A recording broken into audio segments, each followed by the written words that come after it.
ಅರಬ್ಬಿ ಸಮುದ್ರದಲ್ಲಿ ದೊಡ್ಡ ಚಂಡಮಾರುತ ಬರಬಹುದು ಅನ್ನೋ ಎಚ್ಚರಿಕೆಯನ್ನು ರವಾನೆ ಮಾಡಲಾಗಿದೆ. ಉಡುಪಿಯಲ್ಲಿ ಮತ್ತೊಂದು ಚಂಡಮಾರುತದ ಆತಂಕ ಮನೆ ಮಾಡಿದೆ. ಸೈಕ್ಲೋನ್ ಎಚ್ಚರಿಕೆ ಬೆನ್ನಲ್ಲೇ ಕಡಲು ಅಕ್ಷರಶಃ ಈಗ ಪ್ರಕ್ಷುಬ್ಧಗೊಂಡಿದೆ.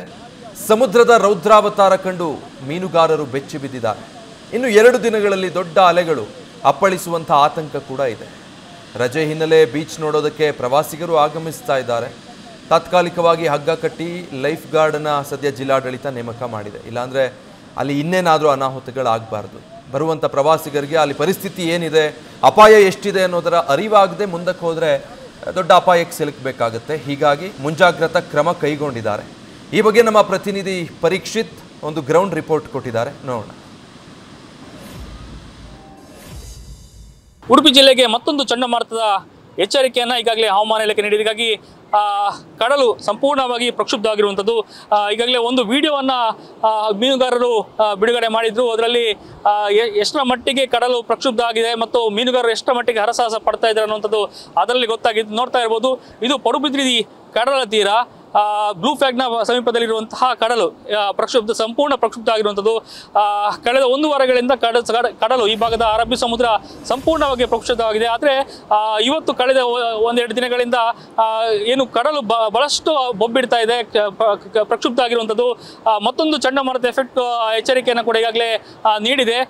ಈಗಾಗಲೇ ಜಿಲ್ಲಾಡಳಿತ ಕಡಲಿಗೆ ಯಾರು ಇಳಿಬಾರ್ದು ಅಂತ ಹೇಳಿ ಎಚ್ಚರಿಕೆ ನೀಡಿದೆ. ಪ್ರವಾಸಿಗರು ಯಾರು ಕೂಡ ಬರಬಾರ್ದು, ಬಂದರೂ ಕೂಡ ದೂರದಿಂದಲೇ ನೋಡ್ಕೊಂಡು ಹೋಗಬೇಕು ಅನ್ನುವಂಥ ಸೂಚನೆಯನ್ನು ನೀಡಿರುವಂಥದ್ದು. ಆದರೂ ಕೂಡ ಪ್ರವಾಸಿಗರು ಬರ್ತಾನೆ ಇದ್ದಾರೆ. ಯಾಕಂದರೆ ಮೇ ಕೊನೆಯವರೆಗೂ ಮಕ್ಕಳಿಗೆ ರಜೆ ಇದೆ. ಹಾಗಾಗಿ ಫ್ಯಾಮಿಲಿ ಸಮೇತ ಈಗಾಗಲೇ ಬೀಚ್ಗಳಿಗೆ ಬರ್ತಾ ಇರೋದು ನಡೀತಾ ಇದೆ. ಒಂದು ರೀತಿಯ ಒಂದು ಸಾಂಕೇತಿಕವಾಗಿ ಒಂದು ಹಗ್ಗವನ್ನು ಕಟ್ಟಿದ್ದಾರೆ ತಡೆಯ ರೀತಿಯಲ್ಲಿ. ಯಾರು ಕೂಡ ಈ ಹಗ್ಗವನ್ನು ದಾಟಿ ಮುಂದೆ ಬರಬಾರ್ದು ಅನ್ನೋ ನಿಟ್ಟಿನಲ್ಲಿ ಒಂದು ಎಚ್ಚರಿಕೆ ನೀಡಿದೆ. ಜೊತೆಗೆ ಒಂದಷ್ಟು ಹೋಮ್ ಗಾರ್ಡ್ಗಳನ್ನು ಕೂಡ ಅಲ್ಲಲ್ಲಿ ನಿಯೋಜನೆ ಮಾಡಿರುವಂಥದ್ದು. ಬೆಳ್ಳಣಿಕೆ ಹೋಮ್ ಗಾರ್ಡ್ಗಳು ಆದರೂ ಸಾಲಲ್ಲ ಇದು ಅನ್ನುವಂತಹ ಮಾತು ಈ ಭಾಗದ ಸ್ಥಳೀಯ ನಿವಾಸಿಗಳದು. ಆದರೂ ಕೂಡ ಒಂದು ರೀತಿಯ ಭಯದ ವಾತಾವರಣ ಇರುವಂಥದ್ದು. ಯಾಕಂದರೆ ಗಾಳಿಯ ವೇಗ ದಿನ ಹೆಚ್ಚಾಗ್ತಾ ಇದೆ. ಯಾಕಂದರೆ ಈಗಾಗಲೇ 50ರಿಂದ 55 ಕಿಲೋಮೀಟರ್ ವೇಗದಲ್ಲಿ ಗಾಳಿ ಜೊತೆಗೆ ಗಾಳಿ ಬೀಸುತ್ತೆ ಅನ್ನುವಂತಹ ಎಚ್ಚರಿಕೆ ನೀಡಿದೆ. ಜೊತೆಗೆ ಜಡಿ ಮಳೆ ಕೂಡ ಎಚ್ಚರಿಕೆಯನ್ನು ನೀಡುವಂಥದ್ದು. ರೆಡ್ ಅಲರ್ಟ್ ಇದೆ, ನಾಳೆ ಆರೆಂಜ್ ಅಲರ್ಟ್ ಇದೆ. ಹೀಗೆ ಅಲರ್ಟ್ಗಳು ಬದಲಾವಣೆ ಆಗ್ತಾ ಇದೆ. ಆದರೆ ಕಡಲಿನ ಪ್ರಕ್ಷುಬ್ಧತೆ ಕೂಡ ದಿನೇ ಹೆಚ್ಚಾಗ್ತಾ ಇರುವಂಥದ್ದು ನೋಡ್ತಾ ಇರ್ಬೋದು. ಈ ಭಾಗಕ್ಕೆ ಕಳೆದ 2 ವರ್ಷಗಳ ಹಿಂದೆ CM ಸಿದ್ದರಾಮಯ್ಯ ಅವರು ಆಗಮಿಸಿದರು. ನೋಡ್ತಾ ಇರ್ಬೋದು. CM ಅವರು ಬಂದ ಮೇಲೆ ಯಾವುದೇ ಕೂಡ ಬದಲಾವಣೆ ಆಗಿಲ್ಲ. ಯಾಕಂದರೆ ಪ್ರವಾಸಿಗರು ಅತಿ ಹೆಚ್ಚಿನ ಸಂಖ್ಯೆಯಲ್ಲಿ ಬೀಚ್ಗೆ ಬರ್ತಾರೆ. ಅಲ್ಲಿ ನೋಡ್ತಾ ಇರ್ಬೋದು ವಾಚ್ ಟವರ್ನ ಸ್ಥಿತಿ ಯಾವ ರೀತಿ ಇದೆ ಅನ್ನುವಂಥದ್ದು. ಕೇವಲ ಬಣ್ಣ ಬದಲಾಗಿದೆ ಬಿಟ್ಟರೆ ಯಾವುದೇ ಸ್ಥಿತಿ ಬದಲಾಗಿಲ್ಲ. ಯಾಕಂದರೆ ಹತ್ತುವಂತಹ ಒಂದು ಏಣಿ ಕೂಡ ಸಂಪೂರ್ಣ ತುಕ್ಕಿ ಹಿಡಿದು ಕಟ್ಟು ಕೂಡ ಆಗಿರುವಂಥದ್ದು. ಯಾರು ಕೂಡ ಹತ್ತಲಿಕ್ಕೆ ಆಗದೇ ಇರುವಂಥ ಸ್ಥಿತಿ. ವಾಚ್ ಟವರ್ನಲ್ಲಿ ಹೋಮ್ ಗಾರ್ಡ್ಗಳಿಂದ ಇರ್ಬೋದು, ಬೇರೆ ಸಿಬ್ಬಂದಿಗಳನ್ನು ನಿಯೋಜನೆ ಮಾಡಬೇಕಿತ್ತು. ಆದರೆ ಯಾವುದೇ ಸಿಬ್ಬಂದಿಗಳ ನಿಯೋಜನೆ ಆಗಿಲ್ಲ. ಯಾಕಂದರೆ ಈ ಸಮಯದಲ್ಲಿ ಬಹಳಷ್ಟು ಕ್ಷಣಕ್ಕೂ ಅಪಾಯದ ಪರಿಸ್ಥಿತಿ ಇರುವಂಥದ್ದು. ನೋಡ್ತಾ ಇದ್ದದ್ದು ಬುಡ ಏನಿದೆ, ಅಲ್ಲಿನ ಮರಳು ಸಂಪೂರ್ಣವಾಗಿ ಸಮುದ್ರ ಆಹುತಿಯಾಗಿರುವಂಥದ್ದು. ವಾಚ್ ಟವರ್ ಏನಿದೆ ಅಲ್ಲಿವರೆಗೂ ಸಮುದ್ರದ ಅಲೆಗಳು ಅಪ್ಪಳಿಸಿರುವಂಥದ್ದು ಗೋಚರ ಆಗ್ತಾ ಇದೆ. ಯಾಕಂದರೆ ಬುಡದಲ್ಲಿರುವಂತಹ ಮರಳು ಸಂಪೂರ್ಣವಾಗಿ ಸಮುದ್ರ ಪಾಲಾಗಿರುವಂಥದ್ದು. ಇನ್ನು ಯಾವಾಗ ಅದು ಸಮುದ್ರ ಪಾಲಾಗತ್ತೋ ಅನ್ನುವಂತಹ ಭಯ ಇರುವಂಥದ್ದು. ಸುತ್ತಮುತ್ತ ನೋಡ್ತಾ ಇದ್ರೆ ಅಲ್ಲಿನ ಚೇರ್ಗಳಿರ್ಬೋದು ಮತ್ತು ಮರಗಿಡಗಳ ಏನು ಕಲ್ಲುಗಳು ಕೂಡ ಎಲ್ಲವೂ ಕೂಡ ಸಮುದ್ರದ ಪಾಲಾಗುವಂಥದ್ದು ಕಾಣ್ತಾ ಇದೆ. ಈಗಾಗಲೇ ಕಡಲ್ ಕೊರೆತದ ಭೀತಿ ಕೂಡ ಹೆಚ್ಚಾಗಿರುವಂಥದ್ದು.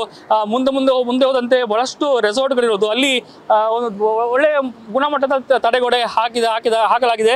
ಆದರೆ ಪ್ರವಾಸಿಗರು ಬರುವಂತಹ ಬೀಚ್ಗೆ ಯಾವುದೇ ತಡೆಗೋಡೆಗಳು, ಶಾಶ್ವತ ತಡೆಗೋಡೆಗಳ ಪರಿಹಾರ ಇನ್ನೂ ಸಿಕ್ಕಿಲ್ಲ. ಹೀಗಾಗಿ ಈ ಭಾಗದ ಸ್ಥಳೀಯ ನಿವಾಸಿಗಳು ಕೂಡ ಆತಂಕದಲ್ಲಿರುವಂಥದ್ದು. ಯಾವುದೇ ಸಮಯದಲ್ಲಾದರೂ ಕೂಡ ಗಾಳಿ ವೇಗ ಹೆಚ್ಚುತ್ತೆ, ಅಂದರೆ ಸಮುದ್ರ ಅಲೆಗಳು ಕೂಡ ದೊಡ್ಡ ಮಟ್ಟದಲ್ಲಿ ಅಪ್ಪಳಿಸುತ್ತೆ. ಈ ನಿಟ್ಟಿನಲ್ಲಿ ಜಿಲ್ಲಾಡಳಿತ ಇನ್ನಷ್ಟು ಸನ್ನದ್ಧ ಆಗಬೇಕಾಗಿದೆ. ಯಾಕಂದರೆ ಕಡಲು ಯಾವ ಕ್ಷಣದಲ್ಲಾದರೂ ಕೂಡ ಯಾವ ರೀತಿ ವರ್ತಿಸುತ್ತೋ ಅನ್ನುವಂಥದ್ದು ಕೂಡ ಗೊತ್ತಾಗಲ್ಲ. ಯಾಕಂದರೆ ಒಂದು ರೀತಿಯ ಶಾಂತ ಆಗಿದ್ದರೆ ಇನ್ನೊಂದು ಕ್ಷಣದಲ್ಲಿ ಅಬ್ಬರಿಸುವಂತಹ ಸಾಧ್ಯತೆ ಇರುವಂಥದ್ದು. ಈಗಾಗಲೇ ನಾವು ನೋಡ್ತಾ ಇರುವಾಗಲೇ ಸಮುದ್ರದ ಅಲೆಗಳು ಅಬ್ಬರಿಸ್ತಾ ಇದೆ. ನೋಡ್ತಾ ಇರಬೇಕಾದ್ರೆ ಬಹಳಷ್ಟು ಭಯದ ವಾತಾವರಣ ಈ ಭಾಗದಲ್ಲಿ ಇರುವಂಥದ್ದು. ಈ ಭಾಗ ಕೇವಲ ಇದ್ದಂತಲ್ಲ, ಮರವಂತೆ ಇರ್ಬೋದು, ಮಲ್ಪೆ ಇರ್ಬೋದು, ಪಡುಕೆರೆ ಇರ್ಬೋದು, ಜೊತೆಗೆ ಈ ಪಡುಬಿದ್ರಿ ಇರ್ಬೋದು, ಕಾಪು ಭಾಗದಲ್ಲಿ ಕೂಡ ಕಡಲು ಬಹಳಷ್ಟು ಸಂಪೂರ್ಣವಾಗಿ ಪ್ರಕ್ಷುಬ್ಧ ಆಗಿರುವಂಥದ್ದು. ಕ್ಷಣಕ್ಕೂ ಭಯದ ವಾತಾವರಣ ಈ ಭಾಗದಲ್ಲಿದೆ. ಆದಷ್ಟು ಬೇಗ ಜಿಲ್ಲಾಡಳಿತ ಈ ಭಾಗದ ತಡೆಗೋಡೆ ಇರ್ಬೋದು, ಕೆಲವು ಮೂಲಭೂತ ಸೌಕರ್ಯ ಇರ್ಬೋದು, ಜೊತೆಗೆ ತುರ್ತು ಕ್ರಮವನ್ನು ಕೈಗೊಳ್ಳಬೇಕಾಗಿದೆ. ಜೊತೆಗೆ ಏನು ಎಕ್ಸ್ಪರ್ಟ್ ಆಗಿರುವಂಥ ಈಜುಪಟುಗಳನ್ನು ಕೂಡ ಇಲ್ಲಿ ನಿಯೋಜನೆ ಮಾಡುವಂತಹ ಅನಿವಾರ್ಯ ಇದೆ. ಜೊತೆಗೆ ಏನು ರೆಸ್ಕ್ಯೂ ಟೀಮ್ಗಳನ್ನು ಕೂಡ ಎಲ್ಲ ಬೀಚ್ಗಳ ಭಾಗಗಳಲ್ಲಿ ನಿಯೋಜನೆ ಮಾಡಬೇಕು. ಮುಖ್ಯವಾಗಿ ಎಲ್ಲ ರೀತಿಯ ಭಯದ ವಾತಾವರಣ ತಡೆಯಬೇಕಾದ್ರೆ ಜಿಲ್ಲಾಡಳಿತ ತುರ್ತು ಕ್ರಮವನ್ನು ಆದಷ್ಟು ಬೇಗ ಕ್ರಮ ತೆಗೆದುಕೊಳ್ಬೇಕಾಗಿದೆ. ಪರೀಕ್ಷೆ state, news first, Udupi. News first ನಿರ್ಭೀತಿಯಿಂದ ನಿಮ್ಮ ಪರವಾಗಿ.